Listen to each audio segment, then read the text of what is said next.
So, welcome all of you for this orientation session on Indian economy. My name is SPHURAN Reddy and I'm going to be your economy faculty, economy instructor for this course. So, we were talking about how you guys have already finished the two parts, the two modules of orientation, and this is the third module of the big four, the fourth being the history.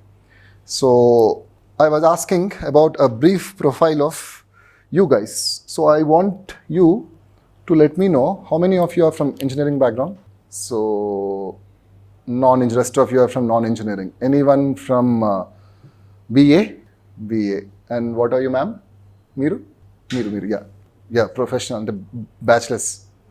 BCom, okay, yeah. So, commerce. So, CA good chesara? CA cheyaledu, only BCom. Okay, so, anyone from economics background? Okay, so all of you are from economics. And what's the major? HEC, HEP, something like that? HEP. EPS. S is? Sociology. Okay. EPS. Okay, so fine, good. And online people as well. How many of you are from bachelor's, BTech? Engineering background. Just say yes if you are from engineering background. I'm expecting some reply, but anyways. Okay, so most of you, this side of the class is from technical and this is from, you have economy. So most of you have economy background. So what is economy, first of all? Or I'm sure even you guys might know something about economics because I'm sure you guys have read it in your school. So what is economics and what are we studying? Why did I write Indian economy here but not Indian economics? Is there a reason? What does UPSC want you to study? Is it economics or is it economy? That's the fundamental question that you need to understand for this examination. That's a fundamental question. The most of the times, and yeah, another question, let me just put that question. How many of you feel that economy or economics, forget about the differentiation. How many of you feel that economics is one of the most difficult subjects? Nothing makes any sense in economy. How many of you feel like that? Come on, it's okay. This is the time that you should speak out. So economy, a bit confusing, at least confusing than the rest of the subjects. How many of you feel like that? Okay, so confusing than the rest of the subjects, at least you guys can. Okay, can I ask everyone to mute? Okay, or I can do that. Yeah, I've done that, Asha. So now it should be fine. Yeah, so for most of the students, for most of you, economy is that one tricky subject compared to the rest of the subjects. I'm sure you have that confidence that, okay, I can read other subjects by myself, but not economy. Don't ask me to read economy because that's one of the trickiest subjects, one of the most confusing subjects. Yes. That's the normal phobia or the normal opinion with respect to economy. Yes, that's true. And there are some reasons why you guys have that fear. It's not completely unfounded. So we'll see what those reasons are. But have you ever wondered whether there is a difference between economics and economy? Why? What can be the difference, sir? Yeah, no, you said yes. So you should give me the answer. What is what? Is? Okay, economy is part of it. What part? Yes, whatever you are saying is yes, ma'am. Yeah. Online guys, you can give me the answers as well. So please do give me answers. It makes sure that you are part of the discussion. And economy is? No, but I have a question from your answer. If it is not about money, why will it come under economics? Economics is all about? Yes. Economics is all about anything about which is generating a money generating activity. Yes, there are some activities where money can't be generated. Money need not be generated. But we call them as a different type of activities. So keeping that aside, economics, economy, econometrics, there is another word called as econometrics. Don't worry, I'm not trying to scare you away. But we will be using all three of them together. We'll be using all three of them together. To put it in a one sentence, economics is the theory, whereas economy is where this theory is put into practice. Where this theory is put into practice, that is economy. What is economics all about? Economics is all about study of the process of production, distribution and consumption. If you know these three words, you are an economist. You are done with this examination. It's all about the process of production, distribution and consumption. These three activities should happen somewhere. They can't happen in thin air, right? They have to happen somewhere. That somewhere is what is economy. If these processes are happening in India, it becomes Indian economy. If they are happening in France, they become the French economy. If they are happening in Telangana, it becomes the economy of the Telangana state. And when you are expressing these processes in numbers, everything should be quantified, right? If you are not quantifying your ranks, what are ranks? Quantification of your intellect. So quantification, for that purpose, you use the help of econometrics. This is the growth rate. Last year growth rate was this much. Your marks in your practice test, 30 out of 50. 35 in the next test, okay, improvement. No, you fell back to 25. Decrease in performance. Those are the metrics. Metrics are numbers. Numbers about economy are econometrics. You use econometrics to understand. So, first and foremost thing that you need to get into your heads is that it is not economics that you have to study for this examination. It is economy that you have to study. But the bad thing is, without economics, you can't study economy. So, meaning, you need to understand where to draw the line. Because you are not here to become an economist. Those who study economics become economists. UPSC doesn't want economists. They just want someone who have a fair idea of Indian economy. Which economy? Just Indian economy, not the world economy or not another country's economy. Yes, world economy as a bird's eye view. Rough ga oka idea undali world economy paina. Antegani world economy lopali pe chadukovalsina avasam. You don't have to delve into the world economy to read the world economy. The first and foremost thumb rule is you have to draw a line when it comes to the concepts. Concepts are important, of course. Without concepts, you can't do anything. But you shouldn't read economics. You need to read economy. And what will be Indian economy? To understand Indian economy, in fact, to understand any economy, economy is not something which happens in an unknown world. Economy is what happens inside the four walls of your house. If you can understand how your house, how your home finances are being managed, you will understand. You'll understand everything. So what is the general way in which your house, your home performs? So even before going there, let us just look at certain other things. So that's what it is about. So it's not economics, rather it is economy that we should focus upon. This economy is part of your GSTS, if it is part of your prelims. Prelims, there will be around 15 to 20 questions. This year, 15 questions were asked from economy. Then from prelims, you will get into mains. In mains, you have this in GS paper 3, of which this is the economic development, that is the economy module that we are looking at. Yes, it appears as if there are 6 modules in fact, and economy is one of them, 5 or 6 depending upon how you look at disaster management and environment, or environment and biodiversity.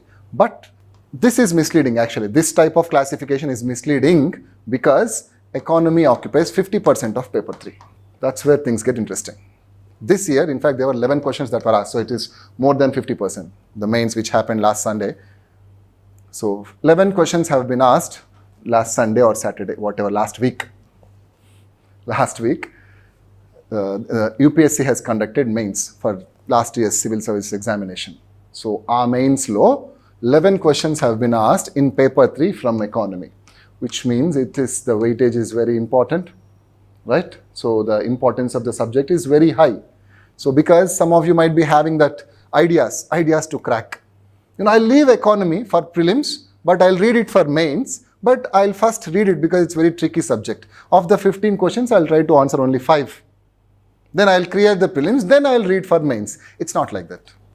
It's not at all like that. So once you cross this stage, you'll have interview. And unfortunately, economy is that one subject which will come and hit you in all the 3 levels.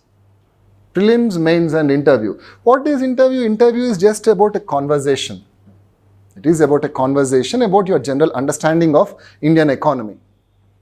Will there be a newspaper without a news item on Indian economy? Price rise, Indian economy, jobs, unemployment, manufacturing, that, this, every day these are the things which will be reported in your newspapers. Which means invariably, whether you like it or not, your interview will have 2 or 3 questions on the economy. Because they want you to understand, they want you to know how everything revolves around money. Right? At least that much you know. So everybody is interested in money and how money is generated. So they'll make sure that you all have that knowledge of money. So economy is that one subject which has a disproportionate impact. I know every teacher says the same thing, that this particular subject is very important in 3 levels of the examination, but economy is really important. In fact, it is also important in essay because there will be one economy essay. There will be one economy dimension actually, essay. So I won't go into GS paper 1, paper 4, economy is also important in paper 4, I won't tell those things. But yes, essay, yes, there will be one economy essay. Out of the 8 essays, there will be one economy essay. So if you are well versed with economy, yes, you can answer it. 1 or 2 essays. And you also have to include economy dimension in every essay, whatever the essay you write. You have to include economy dimension. Everything revolves around economy and money. So even if you are picking a philosophical essay, which is UPSC's trend nowadays, there are many philosophical essays in UPSC essay paper. So you have to philosophy also, there should also be an economic dimension. If you are picking up technological essay, technology and economy are closely interlinked. If you are picking up a women dimension, women essay, women and empowerment, financial empowerment is the most important thing. Economy will have that impact on most of the papers and most of the sections of this preparation. And at the same time, it is also, yes, this is the syllabus, ignore that part. So then, coming about myths about economy. So before going into the myths about economy, I'll just give you a brief idea of what needs to be read and what not to be read for this examination. So, what is the basis of economic activity? Or what is economy? Economics, just now we have discussed. What is economics all about?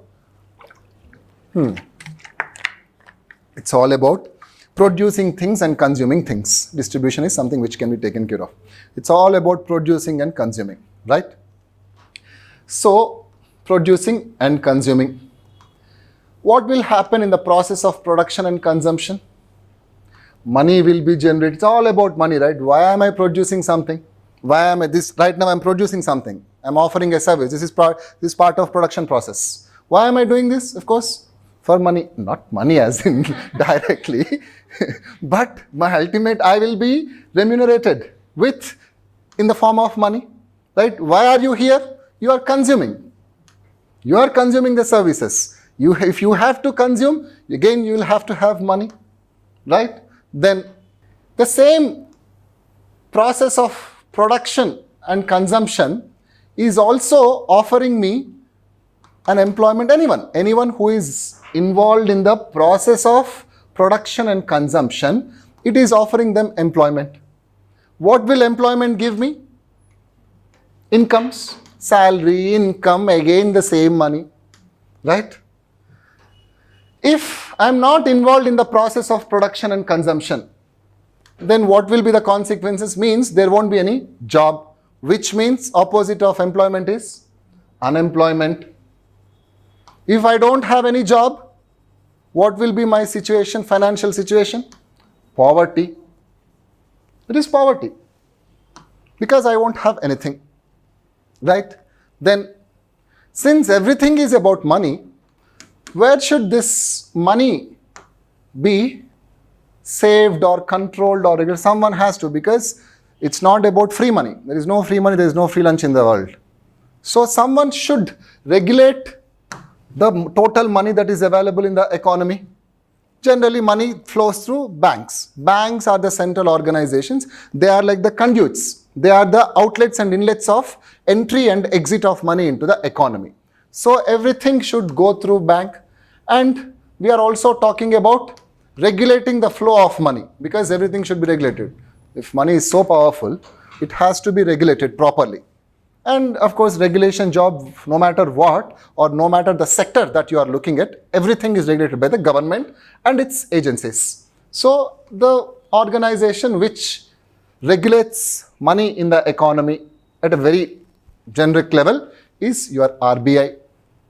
Then how many of you have seen these Marvel pictures, Batman, Spider-Man movies, something like that? Spider-Man, Batman, Thor, Superman, these movies. I'm sure most of you have watched them.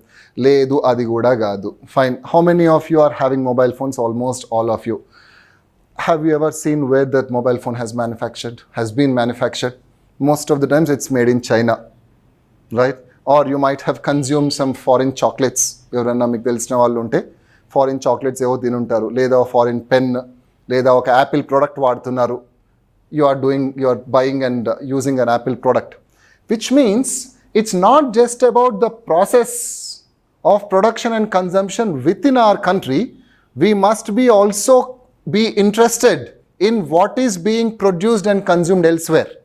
Meaning there is, and particularly in this era of something called as globalization. In the era of globalization, what is globalization? You must have read in your schools. Globalization, everything going global, every country coming together, we Indians going to other countries. Simply, if you have to simply explain globalization, that is globalization. Which means, what is globalization all about? Allowing exports and imports. Allowing exports and imports. So if not for this process of globalization, or if not for India allowing foreign produced goods into India, goods and services also. Can we watch those movies? Marvel movies, we can't watch them. Superman, Spider-Man, Batman, that man, this man.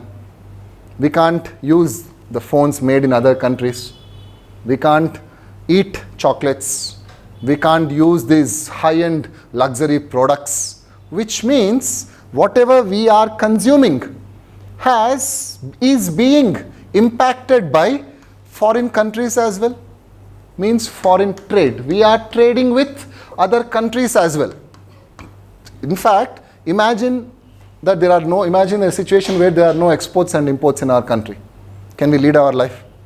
This very laptop, I'm sure it is manufactured in China. The phones.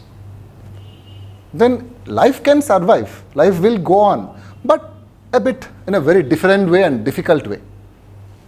So it's not just the production process which is happening inside the country, but foreign production and foreign goods, foreign trade. When you are trading with other countries, that will also be part of the Indian economy. Even your houses have many foreign made goods. So even this foreign trade or money and banking, or for that matter, poverty. Poverty is a situation where you are not part of economic activities, any type of economic activity. Then, but can the government leave these poor people? Government can't leave poor people. In fact, can the government allow this foreign trade, these exports and imports without any controls? Of course not. And if the government has to take care of these people, or if the government has to make sure that the process of production and consumption happens without any interruption, it has to create certain infrastructure. All of you have used some roads to arrive at this destination. Who created those roads? Who made these roads? Government. Government spent and created the infrastructure.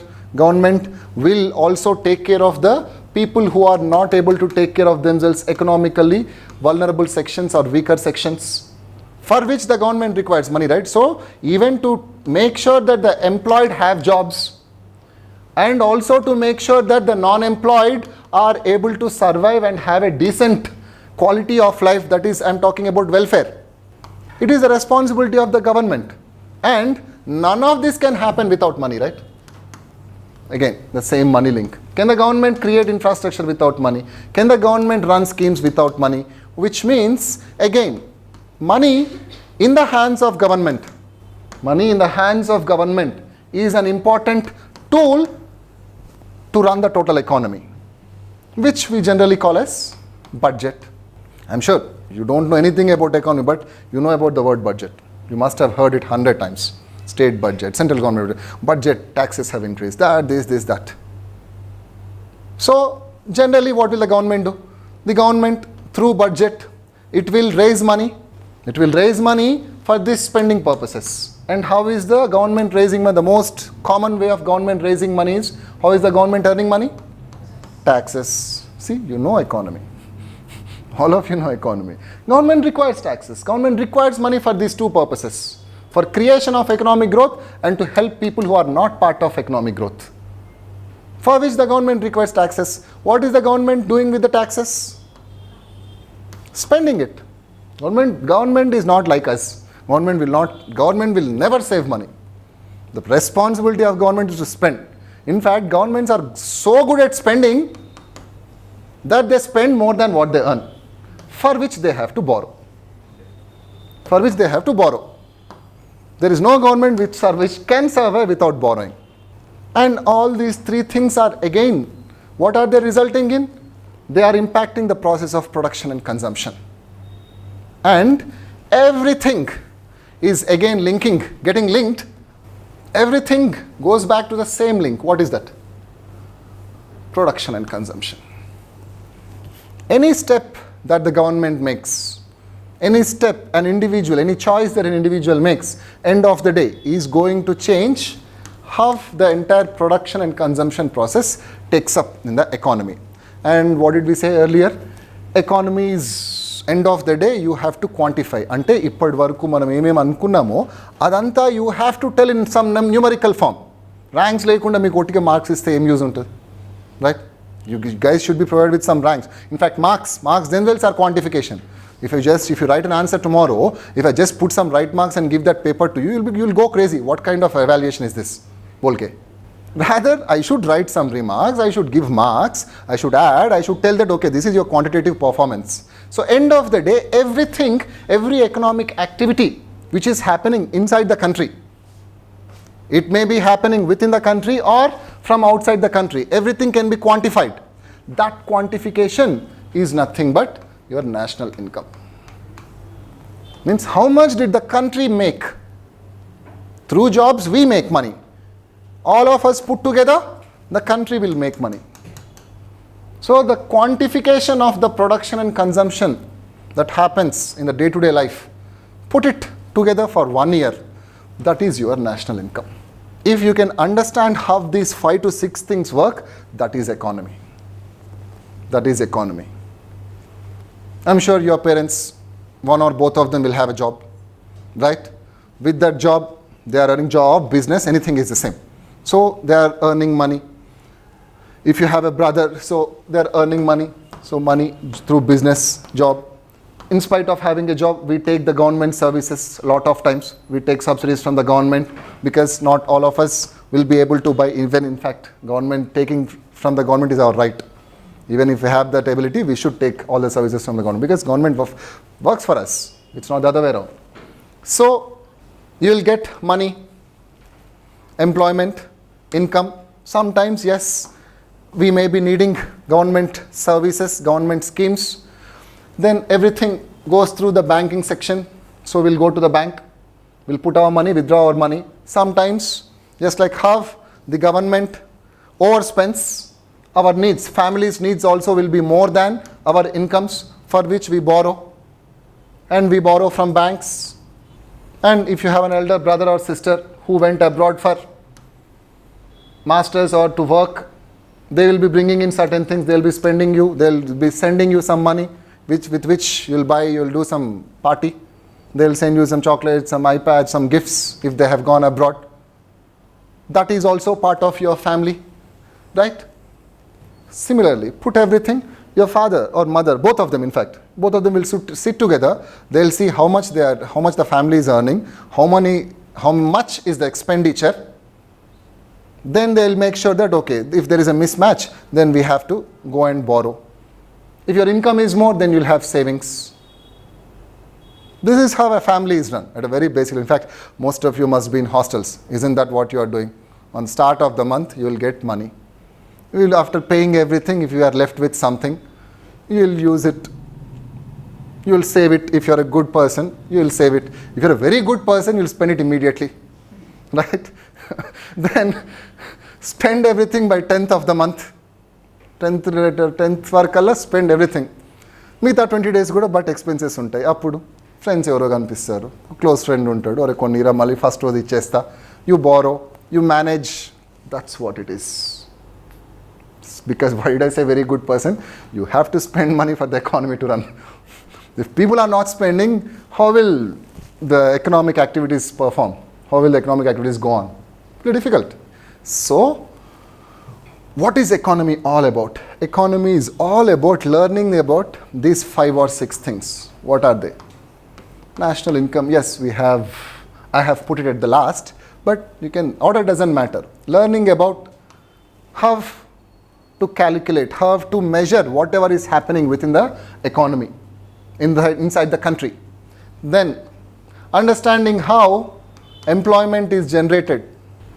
If there is no employment, it is poverty. Then, everything is about money. So, we also need to understand money. Understand about money, banking, and how government is regulating money. Then all this money has to be regulated by the government. Hence, you need to learn about budget or public finance, which we generally call as public finance, which includes taxation, how the government is spending, and how it is borrowing. Then, but we are not just living ourselves, but we are also interacting with the rest of the world, which means we should be taking care of our foreign trade, because we are producing for others also. When we export, there will be very many advantages of exports. It creates employment, it creates additional money. These are the follow-up things. But everything in economy for your examination, this is not economics, this is only economy. These are the 5 or the 6 things that you should learn about. Done. You don't have to go beyond these 5 or 6 things. You may call it as pillars, you may call it as stones, rocks, building, poles. It doesn't matter what you call, because different people call them as different things. But these are the 5 building blocks of Indian economy. Learn about them. Your preparation for economy is done for this examination. Of course, in the process of learning these things, to understand these things, you take the help of economic concepts. You take the help of economics concepts. Use the concepts, understand the application. That's it. That's what this examination is all about. Economy is one of the easiest subjects, provided you read it, you study it in a fashion, in a particular way. There is a style, or there are certain steps. Style as in like steps. If most of you, I'm sure, are from the rice eating states. So, we eat rice in a specific fashion. You first eat rice, you eat with your curry, then you use sambar or something, rasam, then you go for curd rice. This is a general style. Some of you may say, who said that to eat like that? I'll eat curd rice, then I'll eat curry, then again I'll eat curd. In fact, I'll mix. Why to eat them separately? I'll mix and I'll eat like that. Did anyone say that you can't eat it like that? No one said that. But there is a style, there is a reason for which you are eating in a specific way. You can eat like that. What will happen? Indigestion. Indigestion will happen. The same way, if you are not studying economy in a specific fashion, in the way it is supposed to be learnt, that's when it appears as if like everything is being dumped up on your heads. It doesn't matter whom you are following, but you should always follow that pattern which there is to be followed. Jumble or mix the pattern, everything appears to be those question marks. Movies lo chupistar kada, itla mottam question marks tap tap on itla kodutuntai. Those question marks and formulas will be hitting your heads. It appears like that. That's the problem with the economy. I was trying to link everything, right? when we are reading all these things, that's the problem with economy. Everything will be interrelated. When you are reading foreign trade, you should know what happened in your first chapter. If this is your first chapter, it doesn't matter if it might not be your first chapter. We may start with somewhere from money and banking. But if you are reading this, you should know about this. Everything is interrelated. That's the problem with economy, and that's the advantage with the economy. If you read it once, you can establish those links. It's not as if two separate concepts are fitted in the syllabus. Everything is interrelated. And trust me, these are the things that you have to read in economy. Nothing more than this. How is the government spending? What is our foreign trade aspects? What is national income? How much are we producing? What are the numbers associated with jobs? What is poverty? Different types of poverty. Employment, different types of employment. These are the things. Why? Because these are what will make your Indian economy, not the economics. So, and our focus will be completely on those things. Read them, study them, done. And I'm sure some people might have said that nothing is being made, there is no sense in economy, or the teacher, or it might be the same person, I might be that person. It can happen because of the reasons I said. Because you might have started from somewhere from where you are not supposed to start. Like directly eating curd rice first. Curd rice with egg yolk. I know some of you might be vegetarians, but I didn't get a better example than that. For those of you who are vegetarians, that is like the worst combination that you can ever have. Curd rice with egg yolk. What will happen?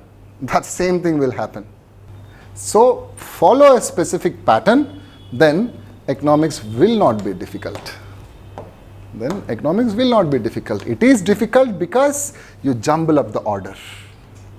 You jumble up the concepts. You leave some concepts, you directly try to read the application part. You can't do that. That's why economy seems difficult. At a very fundamental level, economy is classified into two types, micro and macro. Right? Micro and macro. As the words say, micro is what happens within a limited sphere. Macro is across the economy, across the Indian economy. So, some people say that micro is important. There are different concepts under micro and macro. Some people say that micro is more important than macro, but nothing like that. Your micro, what happens in micro will have an impact on the macro.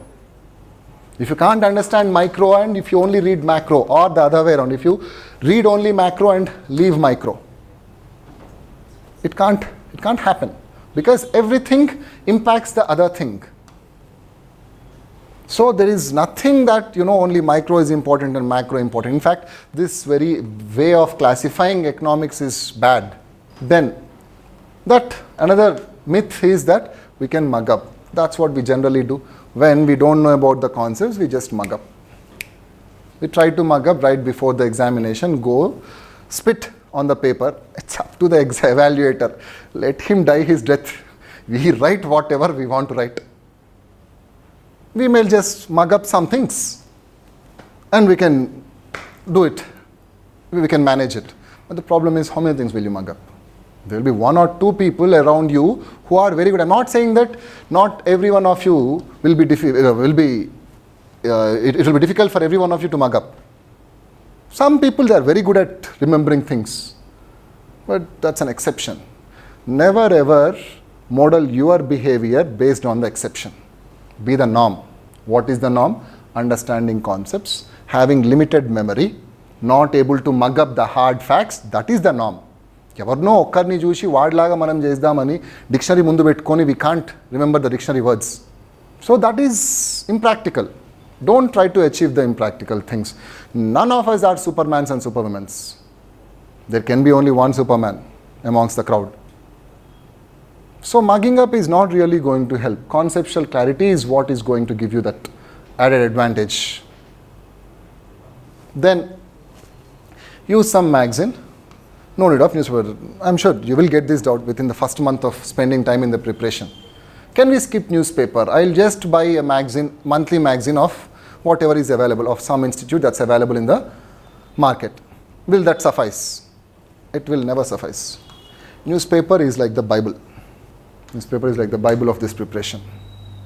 If you are skipping newspaper and trying to rely on these monthly current affairs magazines, at least it's not for this examination. Yes, you may be able to clear other examinations with that style of preparation. But at the same time, I'm not completely pushing out or completely discrediting the role of a magazine. Magazines will help you to put everything that you have read in the past month in an organized fashion. But they won't give you everything, right? They have to put 1 month's details in one book, around 50 to 75 pages. So you can't have that comprehensive idea with relying on this. So this is not going to work. That's again a myth.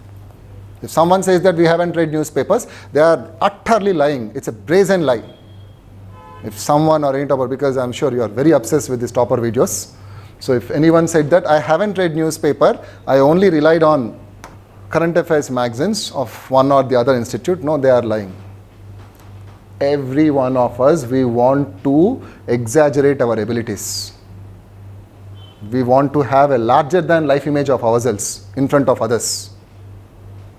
I read 25 hours a day. I read Yojana, Kurukshetra, Hindu, Indian Express, this, everyone has the same 24 hours. You can't read more than 10 hours. In fact, the quantity is not what is important for this examination. It's the quality. It doesn't matter. If you are smart enough, you can just grab everything in 3 hours. You can consume all the current affairs things and the concepts in 3 hours. If you are smart enough. So, if someone's saying that, don't try that, don't believe in that. And another important thing, remember that if there are 1,000 vacancies in this examination in a particular year, there are 1,000 ways to clear the examination. Means each individual will have to develop their own style. Don't listen to a topper and think that if that might have worked for them in their surroundings, in their houses, in their things. Some of you might be night owls, means you can only read in the nights. Someone will say that get up early in the morning, 4 o'clock, your mind will be very fresh, you will be able to. That's my reason why I have cleared the examination. What if you stop that habit and start waking up at 4 o'clock, then it might not work for you. I can show you equal number of people who studied in the nights, slept in the daytimes. In fact, during the nights, there won't be any disturbance. The world sleeps, you can work. Nobody will disturb you. That is also a logic. So point being, there is nothing which will work for everyone. Try to figure out what works for you. Anni vinali, anni odleyali, eppudaina kuda gurtupettukondi. Listen to everything, leave everything. Because you will have something in your brain. So, if that's what economy is about, what are we going to do? What can you expect from us? In fact, this is about this session. So, this is what we have done. We have introduced, we have seen the syllabus, we have done strategy, placing the topic and do's and don'ts. So, we can directly, I've explained most of the things, we can directly jump to, this is roughly the number of weightage in the economy section. So, if you look at it, it's around 15 to 20 questions are coming. So, what are some of the problems that you might face in this preparation?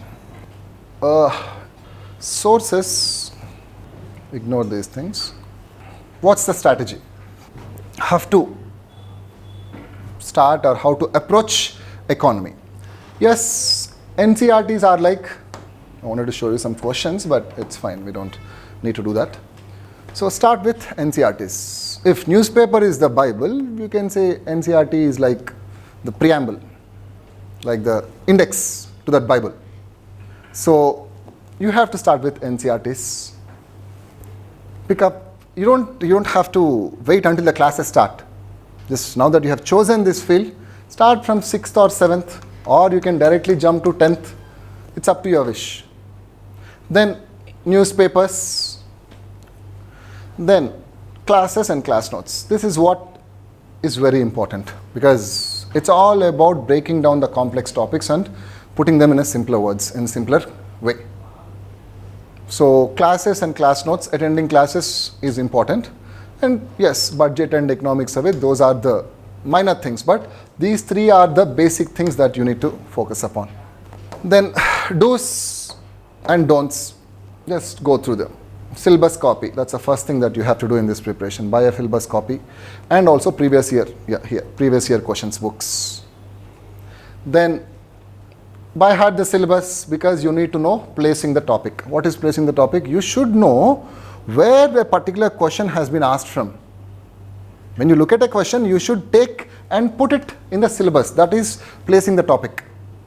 Once you understand that, it becomes very easy for you to answer, because there is a reason why a particular topic of a particular question of a topic has been asked.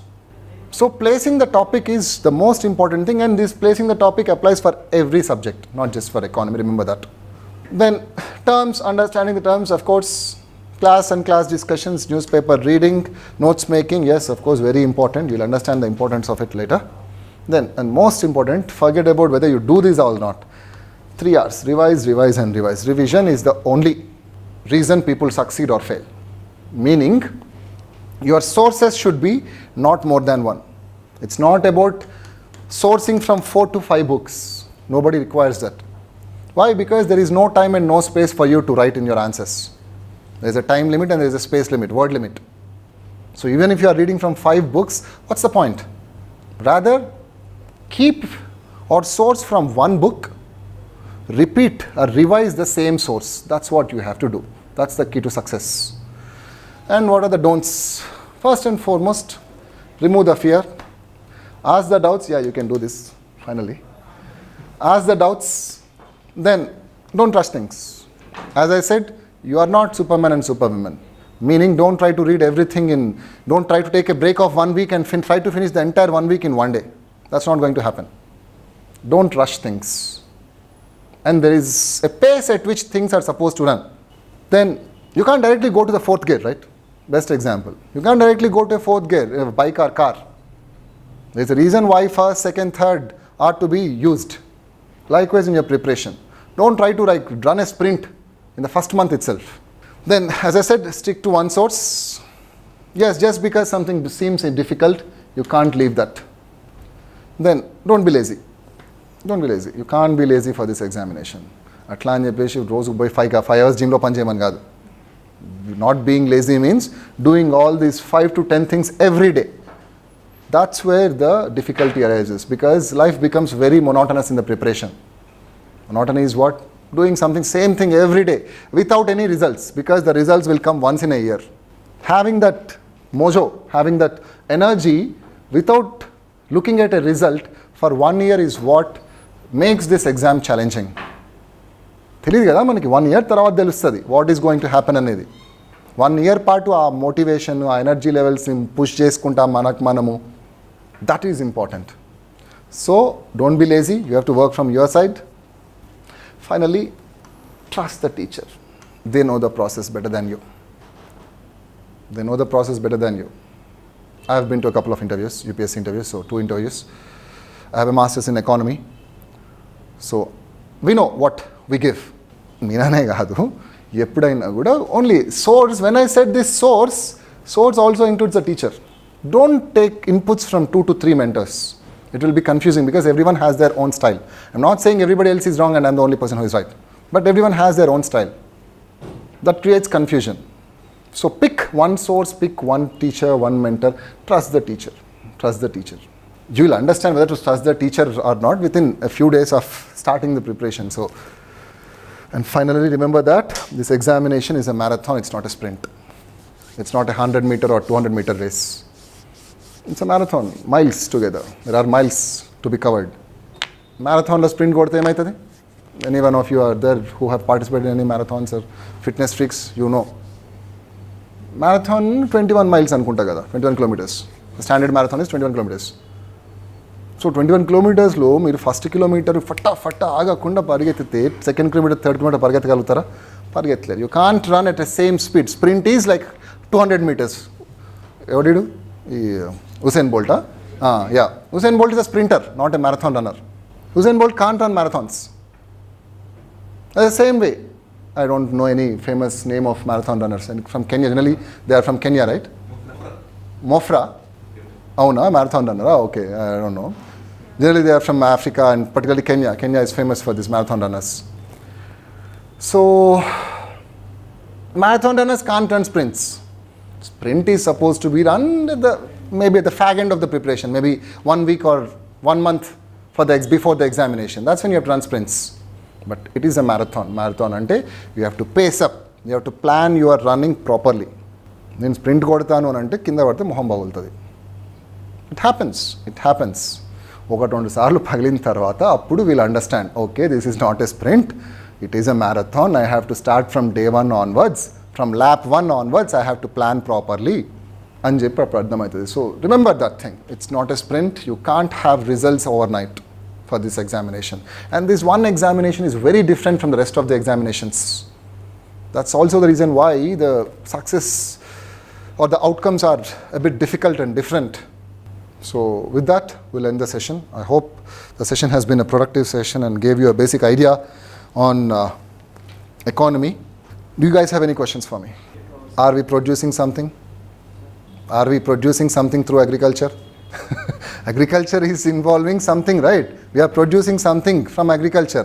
Production and consumption అని చెప్పే కదా. I didn't go into agriculture, industry, services అవన్నీ ఇప్పుడు ఎందుకు మీకు? Anything where you are producing something will be part of the syllabus. Agriculture producing, production, yes, part of it. Agriculture in subtopics కి వెళ్ళాలా. I have only given you a basic idea of what to be read and what not to be read. Any production activity, any consumption activity, any distribution activity is part of the Indian economy. Online guys, you guys have any questions for me? Good question. Current affairs, role of current affairs. That is why we have to never ever ignore newspaper. Current affairs enti anante, current affairs is like the masala, the spices that we put in our curries or our food. But you need a raw material to prepare the food, right? That raw material is the concept.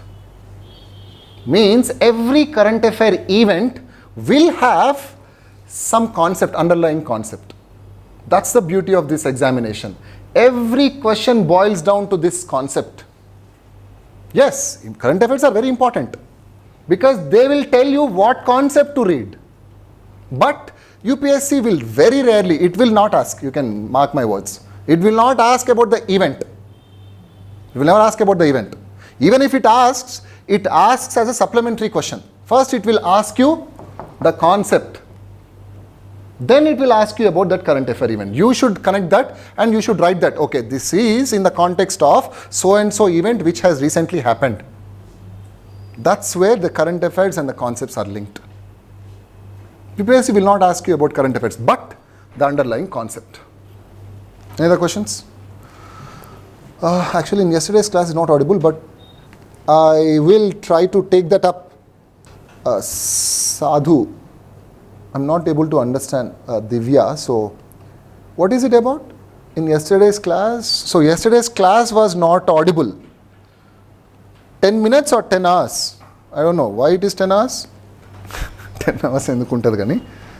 All right then, if you don't have any other questions, then we'll end the session. All right, thank you guys.